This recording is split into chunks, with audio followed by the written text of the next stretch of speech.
একটা হলো তার লিখিত ডকুমেন্ট, আর একটা হলো সেই লিখিত ডকুমেন্টের ভিত্তিতে প্রত্যেক ব্যক্তির সঙ্গে সারা জীবনের জন্য তার যে সহচর ফেরেশতা, যে ফেরেশতা কখনো তার থেকে বিচ্ছিন্ন হয় নাই, তার জন্ম থেকে তার মৃত্যু পর্যন্ত তার সঙ্গে যে ফেরেশতা ছিল, সেই ফেরেশতা এসে সাক্ষাৎ সশরীরে আদালতে উপস্থিত হয়ে সে একজন ব্যক্তির নামে সাক্ষী দিবে যে আল্লাহ তার জীবনের এই ভালো কাজ, এই খারাপ কাজ। وجاءت كل نفس معها سائق وشهيد لقد كنت في غفلة من هذا فكشفنا عنك غطاءك فبصرك اليوم حديد। প্রত্যেক ব্যক্তি আসবে, তার সঙ্গে এরকম সাক্ষী দেওয়া হবে আমাদের দিন, যে সাক্ষী দুনিয়াতে তার সঙ্গে সংরক্ষণ আছে, সেই সাক্ষী কিয়ামতের দিন তার সামনে উপস্থিত হয়ে সাক্ষ্য প্রদান করবে। এটা হলো সাক্ষীর প্রথম প্রকার সাক্ষী। দ্বিতীয় প্রকার সাক্ষী হবে মানুষের যে যে এলাকায়, যেখানে দাঁড়িয়ে, যেই ভূখণ্ডে, যে স্পেস ব্যবহার করে মানুষ যে অপরাধ করেছে। আগে আমরা বলতাম জমি, এখন আমরাও সেই পরিভাষাকে ব্যবহার করার ক্ষেত্রে আরো সতর্ক। এখন আমরা শুধু কি বলি না, জমিন বলি না, আমরা কি বলতেছি, স্পেস বলতেছি। দুনিয়ার মানুষদের উপর চালা গেছে, আলহামদুলিল্লাহ আমাদের আমিরও কি হবে, ওরকমই হবে। কেউ বলে আমি তো জমিনে দ্বারা কাম করি নাই। অনেকে আজকে মানুষ সমুদ্রের তলদেশে গিয়ে নানা রকম কি করে, এনজয় করে। এনজয় করার জন্য এখন আর মানুষের এই ভূখণ্ড, এই ভূমি, এটা মানুষের কাছে ভালো লাগে না। কেউ সমুদ্রের নিচে যায়, কেউ আকাশের শূন্যে দাঁড়ায় কি করে, বিমানে উঠতে উঠতে নানা ধরনের অপকর্ম করে, নানা ধরনের কাজ করে, ভালো কাজ করে, খারাপ কাজ করে। তো এই জন্য আমরা কি বলতেছি, আল্লাহর পক্ষ থেকে দ্বিতীয় সাক্ষী হবে প্রত্যেকটা ব্যক্তি প্রত্যেকটা কাজ করার জন্য কোনো না কোনো স্পেস সে ব্যবহার করেছে।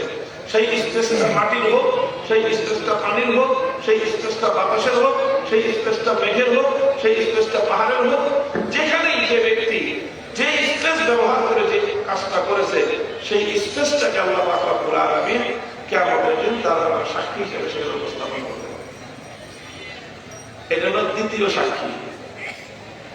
মানুষ এই দুইটা সাক্ষীকে অস্বীকার করার একটা চেষ্টা করবে, কারণ ফেরেশতা মানুষ বলে দেবে যে আল্লাহ, ফেরেশতারা তো আমাদের জন্ম থেকে আমাদেরকে বলছিলাম আমার সম্পর্কে যে মানুষ বানায় না, এরা দুনিয়াতে গিয়ে নানা ধরনের কি করবে, ফেতনা সৃষ্টি করবে। কাজে ফেরেশতা আল্লাহ আমাদেরকে দেখতে পারে না, এই জন্য আমার নামাজ যা লেখছে এই ফেরেশতা বেশি বেশি লেখছে আমার নামে, নেক কাজ করে লেখে নাই, গুনাহ কাজ করে লিখেছে। ফেরেশতা আমার ব্যাপারে ভালো সাক্ষী দিচ্ছে না। আর এই স্পেস এগুলা আল্লাহ পাক এদের কথাবার্তা কিন্তু ঠিকঠাক মনে হয় না। মানুষ আর্গুমেন্ট করার সুযোগ পাবে, মানুষ আর্গুমেন্ট করবে, শুধু সুযোগ পাবে না। মানুষকে তো আল্লাহ সৃষ্টি করছেন, এবং মানুষ যে কতটা হুজ্জতবাজি করতে পারে না আল্লাহর চেয়ে ভালো কেউ জানে না। তো মানুষের মধ্যে নেমো খারাপের স্বভাব আছে, হুজ্জতবাজির স্বভাব আছে। এই জন্য আল্লাহ পাক রব্বুল আলামিন যখন মানুষ এটা নিয়ে আর্গুমেন্টে যাবে আল্লাহর সাথে, আল্লাহ বলবেন ঠিক আছে, ফেরেশতা তোমার ব্যাপারে ভুল লিখতে পারে, ফেরেশতা তোমার ব্যাপারে লেখার ক্ষেত্রে বারবার করে থাকতে পারে তোমার কথা অনুযায়ী, কাজে তোমার আমল নামার মধ্যে সঠিক তথ্য প্রতিফলিত নাও হয়ে থাকতে পারে তোমার দাবি অনুযায়ী, ফেরেশতার সাক্ষীও ভুল হতে পারে তোমার কথা অনুযায়ী, স্পেস যা বলতেছে সেটা তুমি নাও মানতে পারো। এই জন্য আল্লাহ পাক রব্বুল আলামিন পরবর্তী সাক্ষী যেটা আনবেন, 3 নম্বর সাক্ষী, সেটা বাইরে থেকে আল্লাহ পাক কোনো সাক্ষী আনবেন না, সেটাকে আল্লাহ পাক সাব্যস্ত করেন রাজ সাক্ষী হিসেবে। রাজ সাক্ষী বুঝলো, রাজ সাক্ষী বলা হয় যারা অপরাধী, অপরাধীদের মধ্য থেকে কোনো একজনকে আদালত রাজ সাক্ষী হিসেবে গ্রহণ করে, অর্থাৎ সে নিজেই অপরাধের একেবারে অকপটে স্বীকারোক্তি দিবে যে আমরা এই কাজ করেছি। তখন রাজ সাক্ষীর সাক্ষ্য এটা তার সহকর্মীরা অস্বীকার করতে পারবে না, কারণ সবাই বিরোধ করছে। কাজে এই জন্য রাজ সাক্ষী বানানোর চেষ্টা করে বড় বড় মামলার ক্ষেত্রে, যে সব শিক্ষার যে মামলা ছিল সেই মামলার রায় কিন্তু রাজ সাক্ষীর উপর হয়েছিল। এসব শিক্ষার একজন সহযোগীকে সরকারিভাবে তাকে প্রস্তুত করা হয়েছে যে তুমি রাজ সাক্ষী হবে, রাজ সাক্ষী হওয়ার বিনিময়ে তোমাকে একটা ছাড় দেওয়া হবে, সে রাজ সাক্ষী হয়েছিল। এরকম বড় বড় মোকদ্দমার ক্ষেত্রে রাজ সাক্ষী রাখা হয়। তো মানুষের কিয়ামতের দিনের বিচার এটা ছোটখাটো বিচার না, বিশাল বিচার। আল্লাহ পাক রব্বুল আলামিন মানুষ যখন এরকম আর্গুমেন্ট শুরু করবে, আল্লাহ তাআলা মানুষের সম্পর্কে তার সাক্ষী উপস্থাপন করবেন। আল-ইয়াওমা নাখতিমু আলা আফওয়াহিহিম ওয়া তুকাল্লিমুনা আইদিহিম ওয়া তাশহাদু আরজুলুহুম বিমা কানু ইয়াকসিবুন।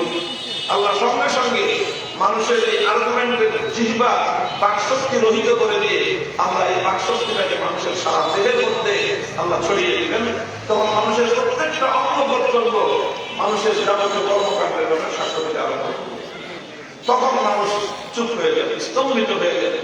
তখন মানুষ নিজের অঙ্গ প্রত্যঙ্গকে লক্ষ্য করে আক্ষেপের সঙ্গে বলতে থাকবে, মানুষ নিজের অঙ্গ প্রত্যঙ্গে ডাক দিয়ে বলবে, নেমো খারাপ, তোরা আজকে আমার বিরুদ্ধে সাক্ষী দিচ্ছিস। তখন অঙ্গ প্রত্যঙ্গ কি বলবে?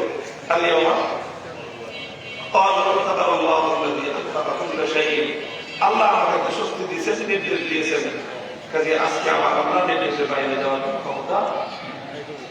তো সাক্ষী হলো এটা। আবার সাক্ষীর মধ্যে তিনটা ক্যাটাগরি। হ্যাঁ, আচ্ছা। এরপরে আল্লাহ পাক রব্বুল আলামিন আরেকটা পদ্ধতি যেটা সাব্যস্ত করবেন, সেটা হলো এই যে মানুষের যা কিছু আমল রয়েছে, সেই আমলগুলোকে আল্লাহ পাক রব্বুল আলামিন পরিমাপ করার ব্যবস্থা করবেন। সেই আমলগুলো পরিমাপ করার ব্যবস্থা করবেন। আমল পরিমাপ হবে, এটা হলো মানুষের ব্যাপারে আল্লাহ পাক জাজমেন্টের জন্য এটা আরেকটা বিচার পদ্ধতি, যে পদ্ধতিতে আল্লাহ পাক প্রত্যেক ব্যক্তির কৃতকর্মের ভালো মন্দকে আল্লাহ পাক জাস্টিফাই করবেন। আমল পরিমাপ করবেন কিভাবে, এই ব্যাপারে ওলামায়ে কেরামের কয়েকটা মতামত আছে। একটা মতামত হলো মানুষের আমল নামা পরিমাপ করা হবে। যেই কাগজে বা যেইভাবে তার আমল নামাগুলো লিপিবদ্ধ, সেটাকে একদিকে রাখা হবে ভালো কাজগুলো, আর একদিকে রাখা হবে তার মন্দ কাজগুলো লিপিবদ্ধ আমল নামা। দুই আমল নামা পরিমাপ করে যে আমল নামা ভারী হবে, সেই আমল নামা অনুযায়ী তার ফয়সালা হবে। তবে অগ্রগণ্য মত হলো যে না, আমল নামাকে আল্লাহ পাক ওজন দিবেন না, বরং মানুষের সরাসরি আমলকেই আল্লাহ পাক রব্বুল আলামিন ওজনযোগ্য করে কিয়ামতের উপস্থাপন করবেন। এবং সেইভাবে মানুষের আমলগুলোই সরাসরি ওজন দেওয়া হবে। এবং এটা ওমা যালিকা আলাল্লাহি বিআযীজ, মানুষের পক্ষেই তো কত কিছু ওজন দেওয়া সম্ভব হয়ে গেছে। মানুষ বাতাস পরিমাপ করতে পারে, মানুষ বাতাসের উত্তাপ কতটুকু, তাপ কতটুকু সেটা পরিমাপ করতে পারে, বাতাসের গতিবেগ মানুষ পরিমাপ করতে পারে, মানুষের শরীরের মধ্যে তাপমাত্রা মানুষ পরিমাপ করতে পারে। মানুষই যখন এত কিছু করতে পারে, আল্লাহ পাক রব্বুল আলামিন মানুষের নেক আমল আর বদ আমল পরিমাপ করতে পারবেন। এর মধ্যে আশ্চর্যের কি আছে? আল্লাহ পাক এটা পরিমাপ করবেন। তো এই হলো আমাদের এখানকার মূল আলোচ্য বিষয়, যে আল্লাহ পাক রব্বুল আলামিন মানুষের আমল পরিমাপ করবেন। শুধু আমল নামা পরিমাপ করবেন এই মতের চেয়ে সরাসরি আল্লাহ পাক আমল পরিমাপ করবেন, এই মতামতই হলো রাজেহ, এই মতামতই হলো অগ্রগণ্য। কিন্তু কিছু মানুষ তারা অস্বীকার করে যে আমল আবার পরিমাপ করে কিভাবে। তাদেরকে বলা হয় মুনকিরিন ওজন। ইসলামী প্রত্যেকটা আকীদাকে যেরকম কিছু মানুষ অস্বীকার করে, আল্লাহর একাত্মবাদকে অস্বীকার করে না মানুষ, আল্লাহ রাসূলের রিসালাতকে অস্বীকার করে না মানুষ, আল্লাহর কোরআনকে অস্বীকার করা মানুষ আছে না, আল্লাহর নবীর হাদিসকে অস্বীকার করে মানুষ আছে না। মুনকিরিনে তাওহীদ আছে, মুনকিরিনে রিসালাত আছে, মুনকিরিনে কোরআন আছে, মুনকিরিনে হাদিস আছে। সব কিছু যেরকম মুনকির আছে, মুনকিরিনে বাস আখিরাতের ইনকার করনেওয়ালা আছে, ঠিক এরকম মুনকিরিনে ওজন, যে ওজনকে অস্বীকারী উম্মতের মধ্যে এক ফরিক আছে, যারা নাকি ওজনকে অস্বীকার করে। ওজন এটা ঠিক না, নাউযুবিল্লাহ। ইমাম বুখারী রাহমাতুল্লাহি আলাইহি এই বাতটা সাব্যস্ত করেছেন মূলত মুনকিরিনে ওজন, যারা ওজন অস্বীকারীদের এই ভুল মতবাদকে খণ্ডন করার জন্য। এবং তিনি সেই মতবাদটাকে খণ্ডন করতেছেন। কিভাবে খণ্ডন করতেছেন? তাদের বিরুদ্ধে দলিল এবং প্রমাণ দিয়ে ইমাম বুখারী রাহমাতুল্লাহি আলাইহি ওজন হওয়াটাকে সাব্যস্ত, এটা যে চূড়ান্ত কথা, এটা যে একটা সঠিক কথা, এটাকে অস্বীকার করার যে কোনো সুযোগ নাই, জো নাই, এটাকে সাব্যস্ত করার জন্য ইমাম বুখারী এখানে দলিল পেশ করেছেন। কি দলিল? দুই রকম দলিল পেশ করেছেন। প্রথম দলিল হলো কোরআন পাকের আয়াত দ্বিতীয় দলিল হলো আল্লাহ নবীর একটা হাদিস। প্রথম দলিল কি? কোরআনের আয়াত। আল্লাহর কোরআনের পাকের মধ্যে আল্লাহ পাক রব্বুল আলামিন বলেছেন ওয়ানাদাউ আল-মাওয়াজিন আল-কিসতা লিয়াউমিল কিয়ামাহ, আল্লাহ বলেছেন কিয়ামতের দিন আমি এমন পরিমাপের ব্যবস্থা স্থাপন করব যেটা ইনসাফের ব্যাপার। আল-মাওয়াজিন এটা সিফাতুল আল-কিসতা, এটা আসলে জাওয়াতুল কিসতি। জাওয়াত শব্দকে হযফ করে দেওয়া হয়েছে মুবালাগাতান, যেরকম যাইদুন যু আদলি থেকে যাইদুন আদলুন বলা হয়, ঠিক এরকম আল-মাওয়াজিন ও জাওয়াতুল কিসতি এটাকে বোঝানোর জন্য জাওয়াত হযফ করে মাওয়াজিনকে সরাসরি কিসত করে দেওয়া হয়েছে। অর্থাৎ ইনসাফের সাথে আল্লাহ পাক পরিমাপের ব্যবস্থা করবেন, তার মধ্যে কোনো বেইনসাফি থাকবে না, কোনো বৈষম্য আল্লাহ করবেন না। যার যেটা প্রাপ্য সেটাই আল্লাহ পাক রব্বুল আলামিন পরিপূর্ণভাবে নিশ্চিত করবেন। এটা হলো প্রথম প্রমাণ দেওয়া হলো কোরআনের আয়াত থেকে। দ্বিতীয় প্রমাণ ইমাম বুখারী রাহমাতুল্লাহ আলাইহি সাব্যস্ত করতেছেন ইসলামের দ্বিতীয় প্রমাণ। প্রথম প্রমাণ হলো কিতাবুল্লাহ, দ্বিতীয় প্রমাণ হলো সুন্নাত রাসূলুল্লাহ। ইমাম বুখারী একটা হাদিস নববী জিজ্ঞেস করেছেন, যে হাদিসের দ্বারা সাব্যস্ত হয় যে কিয়ামতের দিন আল্লাহ পাক রব্বুল আলামিন বান্দার আমল, বান্দার কাজ, কর্ম, কথাবার্তা এই সব কিছু আল্লাহ পাক পরিমাপ করার ব্যবস্থা করবেন। এই কথা দ্বিতীয় প্রমাণ হলো আল্লাহ নবীর হাদিস। হাদিসটা হযরত আবু হুরায়রা রাদিয়াল্লাহু তাআলা থেকে বর্ণিত। قال النبي صلى الله عليه وسلم كلمتان حبيبتان إلى الرحمن خفيفتان على اللسان ثقيلتان في الميزان। ইমাম আল্লাহ রাসূল সাল্লাল্লাহু আলাইহি ওয়াসাল্লাম বলেছেন, দুটো কথা এমন রয়েছে। কালিমাতানের অনুবাদ কি করলাম? দুটো কথা এমন রয়েছে। আমরা কালিমাতানের অর্থ দুটো কথা দ্বারা কেন করলাম? কালিমাতুলের একটা অর্থ আমরা ইলমুন নাহর মধ্যে পড়েছি যে কালিমা বলা হয় লাফজুল আলিমান মুফরাদিন, একক শব্দের একক অর্থবোধক একক শব্দকে কালিমা বলা হয়। এখানে কালিমা কোনো অর্থে নয়, বরং এখানে কালিমা ব্যবহার হয়েছে আল কালামুল মুফিদ যু মা'নান মুফিদাতুন, একটা অর্থবোধক, একটা মেসেজ দেয়, একটা বার্তা দেয়, এরকম একটা পয়গাম বাহনকারী, পয়গাম প্রদানকারী একটা বক্তব্যকে বলা হয় কালিমা। যেরকম তাকে বলা হয় কালিমা তাইয়্যিবা। কালিমা তাইয়্যিবা বলা হয় কাকে? লা ইলাহা। কালিমা শাহাদাত বলা হয় কাকে? লম্বা কথা, কিন্তু এটাকে একটা কালিমা বলা হয়। ঠিক ওরকম এখানে দুটো কালিমার কথা বলা হয়েছে। দুটো কথা এমন রয়েছে যে দুটো কথা তিনটা গুণ। প্রথম গুণ হলো হাবিবাতান ইলার রহমান, সীমাহীন দয়ালু। আমরা তর্জমা করি, রাহিমের তর্জমা করা হয় অতিশয় দয়ালু, অনেক দয়ালু।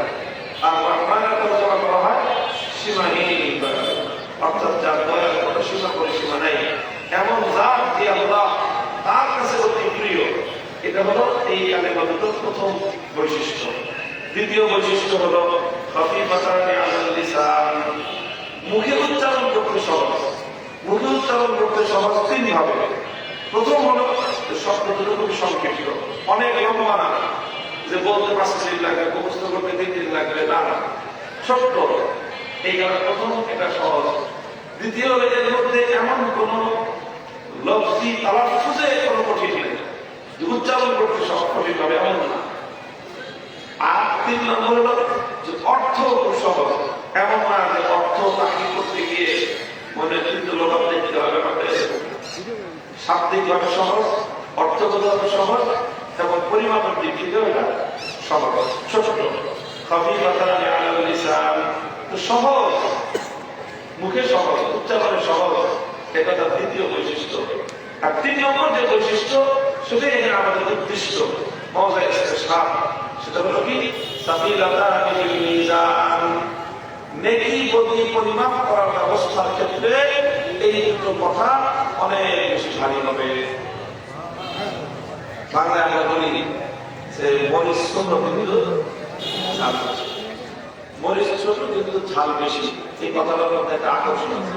বড় মরিচ ঝাল বেশি, এই কথার মধ্যে একটা আকর্ষণ, বড় মরিচ ঝাল বেশি হবে। কিন্তু যখন ছোট মরিচে ঝাল বেশি হয় তখন জিনিসটা কি হয়? আকর্ষণীয় হয়। আল্লাহ রাসূল সাল্লাল্লাহু আলাইহি ওয়াসাল্লাম সেটাই বুঝাতে চাইলেন, দেখো বেশি আমল করে বেশি নেকি কামাবা, এটা স্বাভাবিক কথা, কিন্তু ছোট কথা বলে বড় নেকি পাবা, সেই রাস্তা আমাদেরকে বাঁচতে হবে।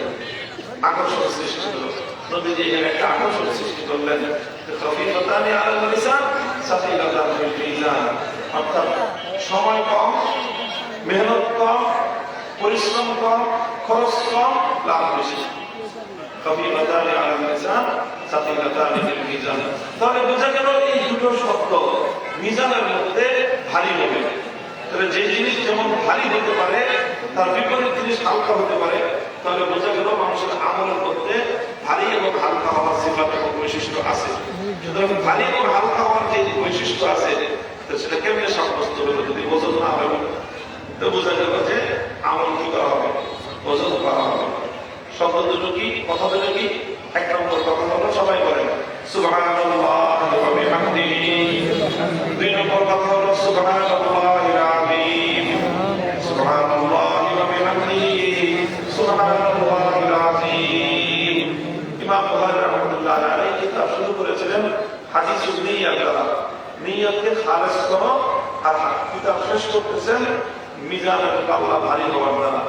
যদি তোমার আমলের মধ্যে ইখলাস থাকে ইনশাআল্লাহ তোমার আমল কিয়ামতের দিন ভারী লাগবে ইনশাআল্লাহ। আল্লাহ পাক রব্বুল আলামিন আমাদের সকলকে এই পুরা বুখারী শরীফের যে মূল মেসেজ ইখলাস ও নিয়তের সাথে আমল করার মাধ্যমে আমাদের মিজানের পাল্লা যেন আমরা ভারী করতে পারি, সে তৌফিক আল্লাহ পাক রব্বুল আলামিন আমাদের সকলকে দান করেন। সুবহানাল্লাহি ওয়া বিহামদিহি, সুবহানাল্লাহিল আযীম। সুতরাং কোরআনের আয়াত এবং হাদিসের দ্বারা একটা সাব্যস্ত হয়ে গেল যে আল্লাহ হাক্কুন, যে কিয়ামতের দিন আল্লাহ পাক বান্দার আমল পরিমাপ করবেন, এটা কোরআন হাদিসের দ্বারা সাব্যস্ত। সুতরাং যারা কোরআন হাদিসকে বিশ্বাস করে তাদের জন্য এই বিষয়ে সন্দেহ পোষণ করার কোন ধরনের সুযোগ নাই, অস্বীকার করার সুযোগ নাই। যে কোরআন হাদিস মানে না সে জাহান্নামে গিয়ে মরুক, তার ব্যাপারে এখানে আলোচনা নেই। আল্লাহ পাক রব্বুল আলামিন সুবহানাল্লাহি ওয়া বিহামদিহি, সুবহানাল্লাহিল আযীম। اللهم صل على محمد وعلى آل محمد كما صليت على إبراهيم وعلى آل إبراهيم إنك حميد مجيد. يا حي يا قيوم برحمتك نستغيث، أصلح لنا شأننا كله ولا تكلنا إلى أنفسنا طرفة عين.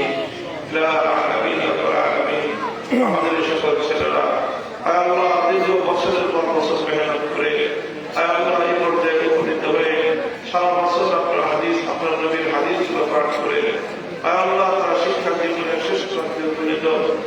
আল্লাহ আমাদের এই সন্তানদের ইলম হাসিল করার মেহনতকে কবুল করুন। আল্লাহ আমরা তাদের শিক্ষাতে দেখি অনেক ত্রুটি করেছি, সন্দেহ নাই। আল্লাহ কিন্তু আপনার খাজানায় অভাব নাই। আল্লাহ আমরা মেহনত করতে ত্রুটি করেছি। আল্লাহ আপনি যদি দিয়ে যান আপনার খাজানায় অভাব করবে না। আল্লাহ আপনি দিয়ে গেলে কেউ আপনাকে জিজ্ঞাসা করবে না যে মেহনত ছাড়া দিলেন কেন। আল্লাহ আমাদের প্রতিটি সন্তানকে, প্রতিটি শিক্ষার্থীকে, প্রতিটি তালেবে ইলমকে আল্লাহ আপনার পক্ষ থেকে সহিহ ইলম নসিব করে দেন। আল্লাহ ইলম নাফি নসিব করে দেন। আল্লাহ সেই ইলম মোতাবেক আমল করার আমলে মুতাকাব্বারের তৌফিক নসিব করে দেন। ইলম নাফি ও আমলে মুতাকাব্বারের তৌফিক নসিব করে দেন। আল্লাহ সকল সন্তানদের বাবারা, মায়েরা, অভিভাবকেরা আল্লাহ দুনিয়ার অনেক অন্তভাষাকে উপেক্ষা করে, দুনিয়ার অনেক জন্মসূচ উপেক্ষা করে, দুনিয়ার অনেক লোক আলোচনাকে উপেক্ষা করে তাদের পরিবারের প্রশাসনের যুগে আপনার কিতাব, আপনার নবীর হাদিস শিক্ষার জন্য তারা রক্ত করেছেন।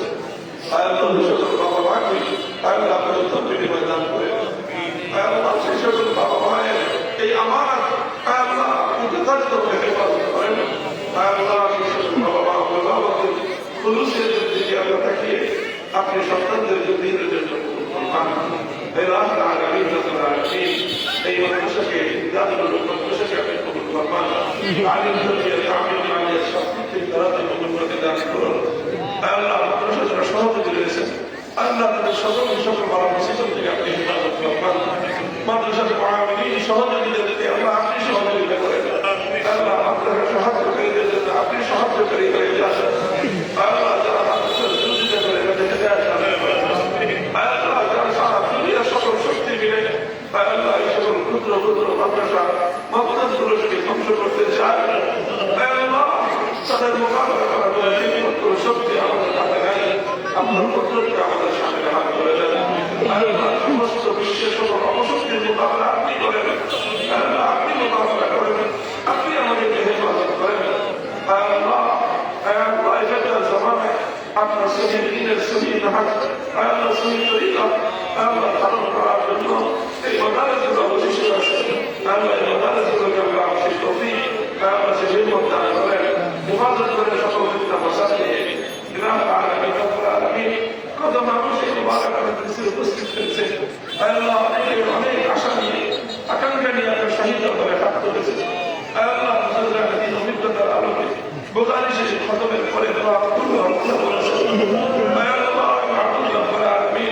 গুরুবে সকালের সময় সূর্য অস্তমিত হওয়ার সময় সারাদিন সূর্য আলো দিয়ে আপনার দরবারে সিজদা করতেছে মারিয়ে, এই সময় আমরা আপনার দরবারে ভিক্ষার হাত প্রসার করেছি। প্রত্যেকে দিনের লেগে বাচ্চা করেন, অনেকে অনেক আপনজন দুরারোগ্য বেঁধে আপনাদের হবে চিকিৎসাহীন ডাক্তাররা জবাব দিয়ে দিচ্ছে। চিকিৎসা ব্যবস্থা আল্লাহ আপনি চাইলে সুস্থ করতে পারেন, হাসপাতাল প্রয়োজন নাই, আপনার কোনো ওষুধের প্রয়োজন নাই, আপনার কোনো অর্থের প্রয়োজন নাই। মানে সকল অসুস্থতাকে সেবা দান করেন। অনেক পেরেশানি আছে, এমন পেরেশানি আছে মুখ ফুটে বলতে পারে না, ভাষা আপনাকে ওই আপনাদেরকে বলার জন্য কোনো ভাষার প্রয়োজন হয় না, আপনাকে বলার জন্য কোনো কথার প্রয়োজন হয় না। আপনার মানুষের অন্তরের খবর দেয়, দিনের খবর দেয়, আর এই শুধু কোনো পেরেশানি কারো দিলে যদি থাকে, দুনিয়াতে সুন্দর কেউ নাই, বলবার কোনো জায়গা নাই। একমাত্র বাঞ্চা আপনি সকলের পক্ষ থেকে আমরা পেরেশানিগুলির কথা বলতেছি, সকলের পেরেশানিকে আমরা দূর করে দেন।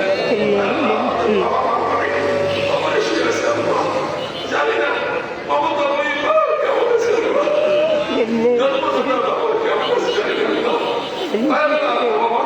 খবরের মধ্যে শান্তি দেখেন।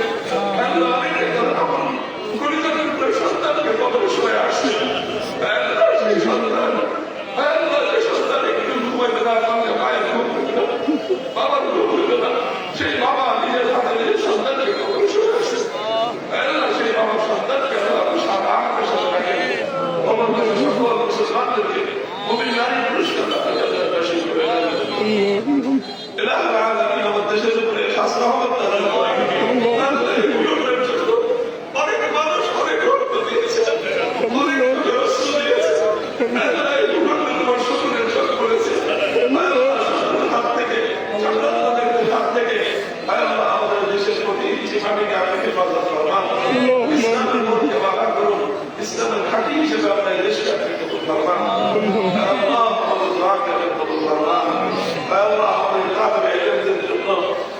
দুনিয়া এবং আখিরাতের ইজ্জতের জিন্দেগি ফয়সালা করেন। দুনিয়াতে তাদের ইজ্জতের সাথে দিনের খিদমতের বরকত করে দেন। দুনিয়ার হাওয়াইজকে আপনি ডাইরেক্ট খাজানা থেকে পুরা করেন। তাদের অভিভাবকরা মা বাবারা তাওয়াক্কুল করেছে, তাদেরকে আপনি তাওয়াক্কুলের সিফাত দিয়ে দেন। আপনি জিম্মাদার হয়ে যান। ربنا تقبل منا انك انت السميع العليم وتب علينا يا مولانا انك انت التواب الرحيم. ربنا اغفر لنا ولوالدينا وللمؤمنين يوم يقوم الحساب. ربنا هب لنا من ازواجنا وذرياتنا قرة اعين واجعلنا للمتقين اماما. وصلى الله تعالى على خير خلقه محمد وعلى اله واصحابه اجمعين.